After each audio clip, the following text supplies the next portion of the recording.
प्रभु जगतर नाथ जगन्नाथ आद्य क्षेत्र भाव परिचित नयागढ़ जिला कंटिलो नीलमाधव क्षेत्र में पवित्र अक्षय तृतीय ठारू आरंभ होइतिबा चंदन यात्रा आज भौरी रे समापित होछि।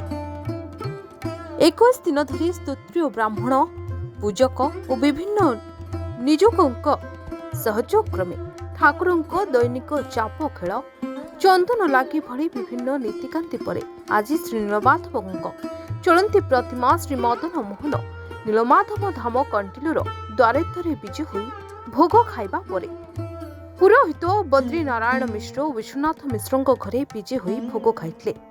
आज अपराह्न चाप पोखरी रे 84 चाप परे बसी चाप अनुष्ठित हेबो बोली निजोग सूत्ररू कहा जायछि। दसपल्लारू रत्नाकर होतांक रिपोर्ट रामचल लाइव।